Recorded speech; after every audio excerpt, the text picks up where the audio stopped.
In the winter of 1959, a group of 9 experienced hikers, all students and graduates from the Ural Polytechnical Institute, embarked on what was meant to be a challenging but routine expedition.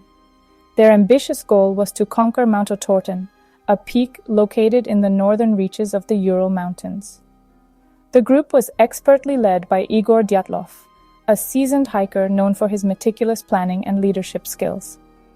They were well prepared with the best equipment available at the time and brimming with optimism for the adventure that lay ahead, carefully documenting their journey with photographs, capturing the stunning beauty of the Ural landscape, and detailed entries in their journals, chronicling their experiences and observations. However, only one member of the expedition, Yuri, made the difficult decision to turn back early due to a debilitating illness, a decision that would ultimately save his life. He unwittingly became the sole survivor, forever haunted by the mystery of what befell his friends. The remaining group's final camp was pitched, with meticulous care, on the exposed and unforgiving slopes of Kolatsiako, a mountain whose name chillingly translates to Dead Mountain in the local Mansi language, on the fateful night of February 1st, 1959. In the dead of night, something catastrophic and unexplained happened, forcing the terrified hikers to desperately cut their way out of their tent from the inside and flee in panic into the brutal, freezing darkness of the Ural winter night, abandoning all their essential gear and supplies behind in their haste.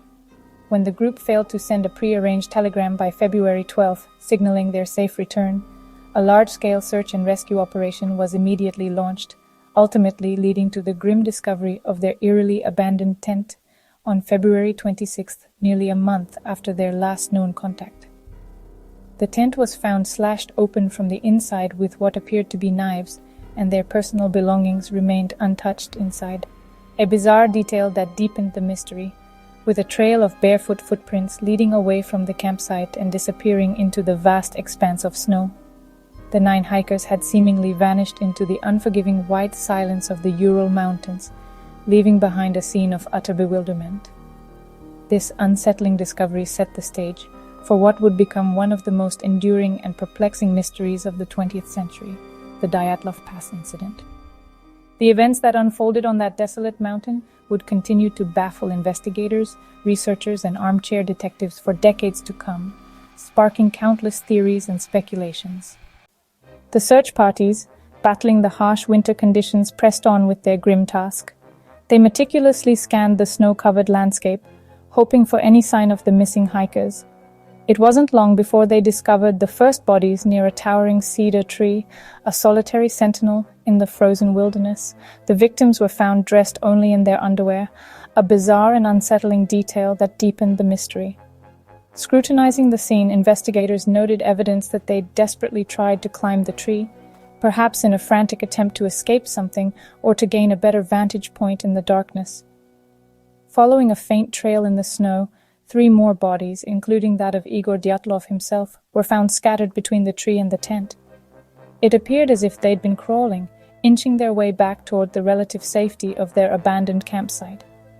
The initial assessment pointed to hypothermia as the cause of death for these 5 individuals, yet the scene spoke volumes of panic and desperation, a silent testament to their final, agonizing moments. The search continued, and several months later, as the grip of winter began to loosen, the remaining 4 hikers were finally discovered. They were buried deep within a snow-filled ravine, concealed by the unforgiving landscape. But the state of these final victims revealed a far more sinister truth. Their injuries were shocking, including massive chest fractures, severe skull trauma, and, in one particularly gruesome case, the inexplicable missing of eyes and tongue, adding another layer of bewilderment. Some of the clothing recovered from the site was found to be radioactive. The sheer violence and nature of the injuries defied any simple explanation of death by cold or a tragic accident. The grim evidence discovered in that ravine transformed what initially appeared to be a tragic accident into a truly chilling enigma, a puzzle with pieces that simply didn't fit. What unknown force, what unseen terror could have possibly caused such widespread panic, such devastating destruction, and such inexplicable injuries? The official Soviet investigation into the Dyatlov Pass incident ultimately concluded with a rather vague and unsatisfying verdict. Despite extensive efforts, the truth remained elusive. The official cause of death was attributed to a compelling natural force, a phrase that offered little in the way of concrete explanation and left more questions than answers.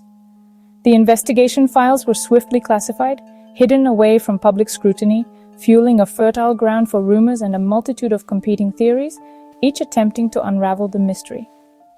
Some pointed to a sudden avalanche, others to secret military tests conducted in the area, suggesting the involvement of experimental weapons, and even more outlandish explanations involving UFOs.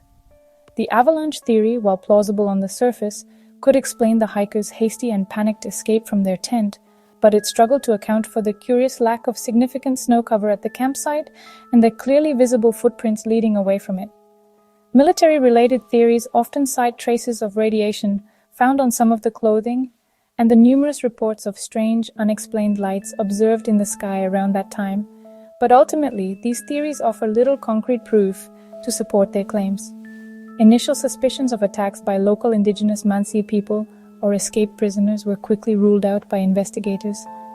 There was simply no tangible evidence to suggest the presence of any other individuals at the campsite.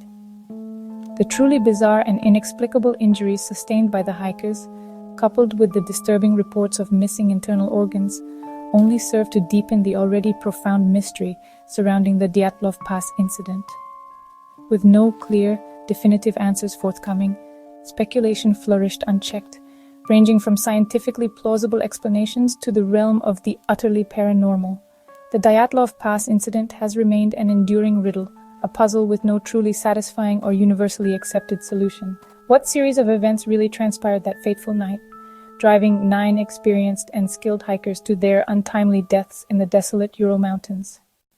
Decades later, the mystery still lingers. The Dyatlov Pass mystery endures, captivating the imagination. It continues captivating investigators and storytellers worldwide. The Russian government reopened the case in 2019, seeking closure. They were again blaming a slab avalanche, but significant doubts still remain. The radiation traces, the strange injuries, and the lingering government secrecy still puzzle researchers to this day. The pass now bears Dyatlov's name, a memorial to the lost hikers and the haunting questions that still haunt the site. Each year, new theories continue to emerge, but the definitive truth remains elusive and just out of reach. The Dyatlov Pass Incident stands as a chilling reminder of nature's raw power and the ultimate limits of human understanding. So, what do you think really happened on Dead Mountain?